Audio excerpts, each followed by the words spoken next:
क्या नाम है सर आपका?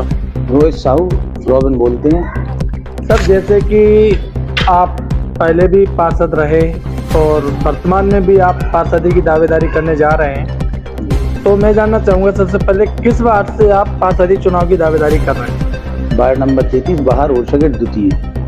तो सर अब वो कौन से मुद्दे हैं जिन पर विकास कराना बाकी है अभी आपका? कुछ सड़क निर्माण कार्य रह गए हैं जी। जिन सड़कों में पानी की पाइपलाइन पड़ी हुई है, उनमें काफ़ी ज़्यादा प्रॉब्लम है। उनमें एनओसी मिलने तक वेट करना पड़ेगा, उसके बाद उनको सड़क निर्माण कार्य को कराने का प्रयास करेंगे। लेकिन सर जैसे कि आपने कहा ये जो पाइपलाइन डल रहे हैं उसकी वजह से पूरी सड़कें खराब हो गई हैं जी। तो लेकिन सर जैसे कि आपको भी जानकारी है, जब पाइपलाइन डलती है ठेकेदार के द्वारा तो उनको राइट ये होता है कि जैसी आप सड़क मिली है आपको उसी कंडीशन में सड़क करनी है।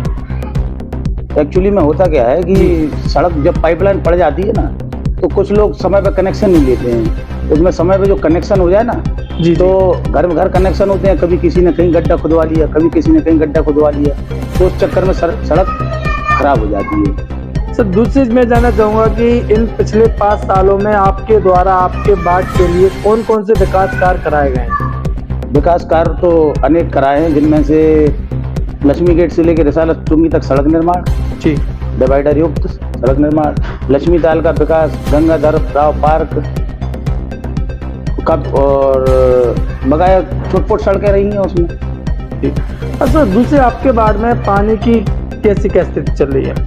पानी की स्थिति हमारे यहाँ लगभग गलियों में पाइपलाइन पड़ गई है और जिनमें नहीं पड़ी थी उनमें मेरे द्वारा पड़वा दी गई है। जी। बस उनका पानी की सप्लाई चालू होने का इंतजार हम कर रहे हैं। दूसरी आपके वार्ड में आंगनवाड़ी केंद्र संचालित हो रहा है? आंगनवाड़ी केंद्र हमारे यहाँ वार्ड में थे नहीं, जिसकी सूचना मैंने नगर निगम में दी है और आश्वासन मिला है जल्द से जल्द आंगनवाड़ी भी उपलब्ध करा दी जाएगी।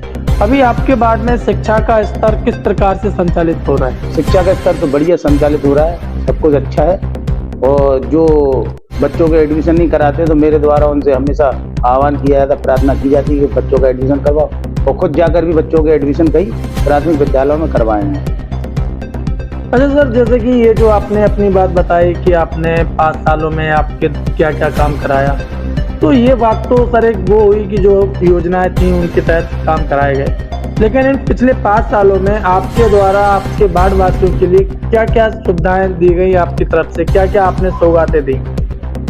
शासन से जो मदद मिली वो तो पहुंचा ही दी गई। जी जी। और व्यक्तिगत तौर पे जो मुझसे हो सका, कोविड के दौरान लोगों के लिए राशन की व्यवस्था, जी, गरीब लोगों के लिए किसी सिलेंडर की व्यवस्था, जी, ये सारी व्यवस्थाएं, सैनिटाइजर वगैरह बराबर सुचारू रूप से चलता रहे, इसलिए खुद जाकर सैनिटाइजर करवाना। जी। अच्छा, दूसरी सर आपके वार्ड में स्वास्थ्य सेवाएं किस प्रकार से संचालित हो रही हैं? स्वास्थ्य सेवाओं में शिविर के द्वारा संचालित होती हैं, जिसमें नेत्र शिविर, फिजिशियन से शिविर या कुछ जांचों से शिविर लेके इन सब लोग। ये जो शिविर लगाए गए तो ये किस माध्यम से लगाए गए? शासन के द्वारा ही लगाए जाते हैं, कुछ अपने द्वारा भी लगवाए जाते हैं, कुछ हम हमारे जो संस्थाओं से आह्वान करते हैं उनके द्वारा भी लग जाते हैं। जी। तो तमाम तरीकों यानी कि कुल मिला के काफी इन 5 सालों में आपके द्वारा वार्ड का विकास किया गया, लोगों को काफी सुविधाएं मुहैया कराई गई।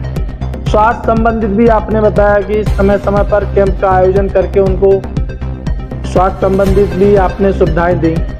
तो सर अब अगर जनता आपको दोबारा पार्षदी पद पर चुनती है और आप दोबारा पार्षद बनते हैं, तो वो कौन से मुद्दे हैं जिन पर आप विकास कराना चाहेंगे? सबसे पहले मुझसे जो काम छूट गए हैं, बचे हैं या किसी अड़चनों के कारण छूट गए, उनको पूर्ण कराने की कोशिश करेंगे। जैसे कि बैंकर्स कॉलोनी से लेके श्याम चोपड़ा शमशान घाट तक सड़क खराब है, जिसमें पाइपलाइन पड़ी हुई है जी। तो एनओसी मिलने तक उस पर काम नहीं हो सकता है, तो सबसे पहले तो उसको कराना है जी। और श्याम चोपड़ा के सामने वाली सड़क जो पूरी खराब पड़ी हुई है, वो निर्माण अभी वर्तमान में निर्माण कार्य चल रहा है। जी। इसके अलावा और कौन कौन से ऐसे मुद्दे हैं जो भी इन पिछले 5 सालों में आपके द्वारा छूटे गए हैं? मुद्दे तो लगभग पूर्ण हो गए हैं, जो छोट-पोट छूटे होंगे उनको पूर्ण कराएंगे। जी। अगर सर बाढ़ की जनता ने दोबारा से आपको आशीर्वाद दिया और आप पार्षदी पद पर आते हैं, तो इस बार आप अपने बाढ़ की जनता को अपनी तरफ से क्या पर्सनल सौगात देने वाले हैं? इस बार अगर जनता मुझे आशीर्वाद देती है और पार्षद के रूप में दोबारा बन के आता हूँ जी, तो जनता के लिए फ्री ऑनलाइन कंप्यूटर सेवा की सुविधा देने की, जिसमें जनता के लिए ऑनलाइन सारे काम हो सकें। जैसे कि आय जाति निवास जनता राशन कार्ड के लिए परेशान होते हैं जी, जगह जगह दफ्तरों के चक्कर काटने पड़ते हैं, तो उसके लिए मेरा सोचना ये है कि ऐसी सुविधा देके उनको इस चक्कर काटने से बचाया जाए। तो ये जो आपने बोला कि वो कंप्यूटर ऑनलाइन सेवा आप देंगे, तो ये आपके द्वारा निःशुल्क रहेगी? बिल्कुल निःशुल्क रहेगी जी। चैनल के माध्यम से आप अपने बाढ़ वासियों के लिए क्या संदेश देना चाहेंगे, क्या कहना चाहेंगे समस्त बाढ़ वासियों से? समस्त बाढ़ वासियों से मैं निवेदन करना चाहूँगा कि पिछले 5 साल में मेरी पत्नी ने पार्षद के रूप में सेवा दी है, और अगर आगे मुझे सेवा का मौका देते हैं, अब मैं आया हूँ, मैंने आवेदन दिया है और बाढ़ के विकास में जो भी मुझसे हो सकेगा वो करने की कोशिश करूँगा। अगर वो मुझे आशीर्वाद देते हैं तो संपूर्ण बाढ़ के लिए जो भी कार्य मेरे द्वारा हो सकता है उसे करने की कोशिश करूँगा। जैसे कि मेरे बाढ़ वासियों ने मुझे पिछले 5 साल में सेवा का मौका दिया था पार्षद के रूप में, अगर पुनः सेवा का मौका देते हैं तो बाढ़ के और भारी मतों से विजय बनाते हैं तो बाढ़ का ज़्यादा से ज़्यादा विकास करने की कोशिश करूँगा और बाढ़ को सुंदर व स्वच्छ बनाने की कोशिश करूँगा।